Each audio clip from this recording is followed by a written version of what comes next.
घुघुआ राष्ट्रीय उद्यान का दर्शन हम आपको करा रहे हैं। यहाँ पर जीवाश्मों को रखा गया है। जीवाश्मों के बारे में यहाँ पर क्या चीज़ें हैं, तो जीवाश्म क्या होता है इसके बारे में मैं आपको बताते हुए चलता हूँ। यहाँ पर जीवाश्म का नाम सुनते ही अधिकतर लोग विशालकाय डायनासोरों के बारे में सोचने लगते हैं, लेकिन विश्व भर में मिले अधिकांश जीवाश्म सल्कधारियों और सूक्ष्म पौधों और जीवों के हैं। उदाहरण के लिए यहाँ घुघुआ में मिले अधिकांश जीवाश्म पौधों के हैं, ये जानकारी है। और ये आप देख रहे हैं ये जीवाश्म हैं, शंखों के जीवाश्म हैं ये, और पत्ती की छाप का जीवाश्म, पत्ती की छाप का जीवाश्म है, और ये वृक्ष के तने का जीवाश्म है। जीवाश्म है मतलब जीवों का अवशेष है ये, आप यहाँ पर इस प्रकार से देख सकते हैं। आगे स्टेप में आप आएंगे यहाँ पर, तो जीवाश्म कैसे बनते हैं अगर आप थोड़ी भी जानकारी रखते हैं तो जैसे आप यहाँ की एक श्रृंखला दिखाई गई है कि जीवाश्म कैसे बनते हैं।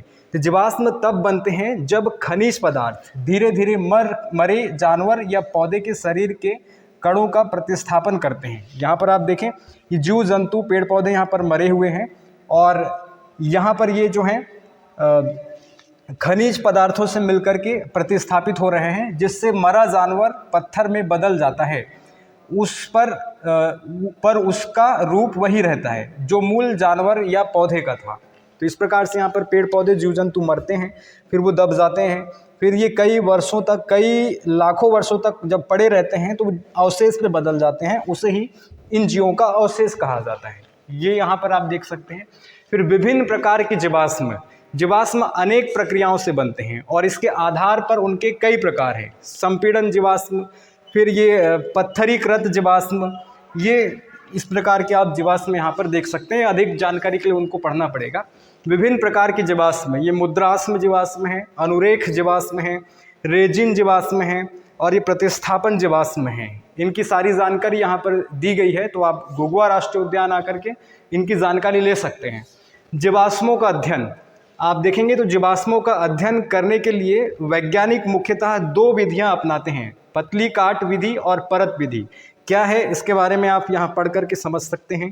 काटना, घिसना, स्लाइड बनाना, फिर स्लाइड का अध्ययन करना, ये सब जानकारियाँ यहाँ पर दी गई है। जीवाश्मों की आयु का निर्धारण, जीवाश्मों की आयु का निर्धारण रेडियोमिति नामक विधि से किया जाता है, यानी कि कार्बन डेटिंग पद्धति का प्रयोग करके जीवाश्मों की आयु का पता लगा लिया जाता है। कार्बन का जो है उसका दो देखें, कार्बन 12, कार्बन 14, इनकी सहायता से जो है जीवाश्मों की आयु का पता लगाया जाता है। तो इस म्यूजियम में है, हम इस वक्त घुघुआ राष्ट्रीय उद्यान के म्यूजियम में हैं। यहाँ पर आप देखेंगे तो ये घुघुआ के पादप जीवाश्म हैं, ये पादप जीवाश्म हैं, और यहाँ पर ये इसका जो प्राकृतिक स्थल है घुघुआ का, ये आपको यहाँ पर दिखाया गया है। और यहाँ पर लिखा गया है प्राचीन समयों में घुघुआ की वनस्पति इस प्रकार की थी। प्राचीन समय में ये जो घुघुआ की वनस्पति थी, घुघुआ मतलब कि ढिंडोरी जिले का एक गांव है, और जहाँ पर जीवाश्म राष्ट्रीय उद्यान है उसका प्राचीन प्राकृतिक स्थल इस प्रकार का दिखाई देता था। आप दिखा दीजिए थोड़ा सा। यहाँ पर पेड़ पौधे हैं, नदियाँ प्रवाहित हो रही है, आप देख सकते हैं हरा भरा पेड़ पौधा यहाँ पर विद्यमान है। प्राचीन समय में इस प्रकार से था। फिर यहाँ पर देखिए अतीत और वर्तमान के बीच की कड़ी, अतीत और वर्तमान के बीच की कड़ी के बारे में यहाँ पर जानकारी दी गई है, उसको भी आप यहाँ पर पढ़ सकते हैं, बाकायदा जानकारी यहाँ पर है। आगे आइए, ये आप यहाँ पर जीवाश्म अवशेष हैं, ये लकड़ी और पत्थर के समान मिक्स दिखाई देंगे आपको। ना तो लकड़ी है पूरी तरीके से और ना ही पूरी तरीके से पत्थर में तब्दील हुए हैं, कठोर यहाँ पर आपको दिखाई देंगे।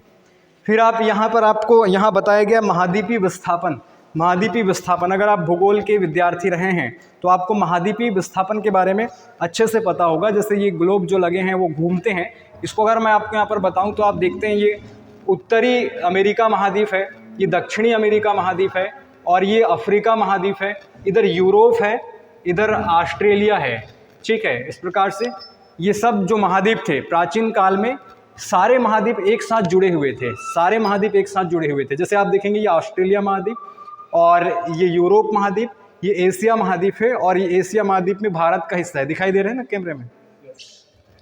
ये जैसा आप देखेंगे इस ग्लोब में, तो ये ऑस्ट्रेलिया महाद्वीप हो गया, ये यूरोप महाद्वीप, ये एशिया महाद्वीप। एशिया में ही ये भारत स्थित है, और ये भारत में जो यहाँ रेड गोला दिखाया गया यही घुघुआ है, और यहाँ पर ये अफ्रीका महाद्वीप है, और ये दक्षिणी अमेरिका महाद्वीप, और ये उत्तर अमेरिका महाद्वीप। ये सारे महाद्वीप पहले आपस में जुड़े हुए थे, महाद्वीपीय विस्थापन सिद्धांत के अंतर्गत आपने पढ़ा होगा, तो सारे महाद्वीप एक दूसरे से अलग हुए हैं, खिसके हैं, और इनके बीच में जो सागर था उसे टेथिस सागर कहा जाता था, पेंथालासा कहा जाता था, और जो नहीं सागर था उसको टेथिस सागर कहा जाता था, और जो स्थलीय भाग था उसे पेंथालासा कहा गया था। ठीक है, तो ये जो टेथिस सागर वाला जो हिस्सा है वो कहा जाता है कि घुघुआ क्षेत्र तक फैला हुआ था, वहाँ पर हमने जीवाश्म में पढ़ा था। तो ये सब महाद्वीपीय विस्थापन सिद्धांत यहाँ पर बताया गया है। यहाँ पर आप इसको घुमा के देख सकते हैं। बाएं का ग्लोब महाद्वीपों की तब की स्थिति दर्शाता है जब घुघुआ के जीवाश्मी पौधे अभी जीवित थे। दाएं का ग्लोब महाद्वीप की अभी की स्थिति दर्शाता है। इन ग्लोबों का पिछला भाग देखने के लिए इसे घुमा सकते हैं। ये सारी जानकारी यहाँ पर दी गई है। एक बार ये वाला दृश्य भी आप देख सकते हैं। डिंडोरी करोड़ वर्ष पूर्व यहाँ पर दिखाया गया प्राचीन जलवायु, पेड़ पौधे क्यों मर मिट गए, इसकी जानकारी दी गई है। महाद्वीपीय विस्थापन को फिर से यहाँ समझाया गया है, और प्राचीन समय में घुघुआ की भू आकृति इस प्रकार की दिखाई देती थी, वो भी यहाँ पर बताया गया है। ये पूरा कालीन घुघुआ इस प्रकार से दिखाई देता था, दिखा रहे हैं आप। ठीक है, तो ये सारी जानकारी है, इसको आप देख सकते हैं। और लास्ट में यहाँ पर जब बाहर निकलेंगे तो जो डायनासोर वाला था, डायनासोर का ही है ना जीवाश्म, डायनासोर का है, ये काय का है, यूकेलिप्टस का है। ये यहाँ पर आप देखेंगे तो इस प्रकार से ये यूकेलिप्टस ट्री जो हुआ करता था उसका यहाँ पर ये जीवाश्म रखा गया है, सामने में एंट्री गेट में ही। ये वाला, और ये दाएं कमरा, और एक बार बाएं कमरा दिखा देते हैं। एक बार आप ये बाएं कमरे में भी आकर के देख सकते हैं, और यहाँ पर भी इसी प्रकार से जीवाश्म रखे गए हैं और इनकी जानकारी दी गई है। अतीत की निधियाँ, जीवाश्म मिले घुघुआ में, और ये करोड़ वर्ष पुराना अभिलेख क्या बताते हैं जीवाश्म हमें, और ये पृथ्वी का इतिहास 24 घंटे में, और ये मानव किस प्रकार से ये प्राचीन मानव, यहाँ से देखें, मानव के उद्भव से, प्राचीन मानव से कैसे आधुनिक मानव बना, आधुनिक औद्योगिक विकास किए, ये सब दिखाया गया है। प्राचीन समय में डायनासोर जैसे जीवाश्म इस धरातल पर थे, पृथ्वी पर थे, लेकिन बाद में प्रकृति इनके विपरीत चली गई, और ये अपने आप को जो है प्रकृति के अनुसार ढाल नहीं पाते हैं, और विलुप्ति के कगार पर जाकर के विलुप्त हो जाते हैं। तो ये डायनासोर हैं जो पहले इस प्राचीन काल में हुआ करते थे। कई ऐसे समुद्री जीव पहले प्राचीन काल में हुआ करते थे, अब नहीं है, विलुप्ति। ये जीवात्पोती घड़ी यहाँ पर दिखाई गई है, और ये पूरा का पूरा जो ज्वालामुखी विस्फोट हुआ, जो भी हुआ जिससे जीव जंतु खत्म हो गए, उनकी जानकारी है, और ये सारे अवशेष यहाँ पर रखे गए हैं। तो इस वीडियो में इतना ही। धन्यवाद। जय हिंद।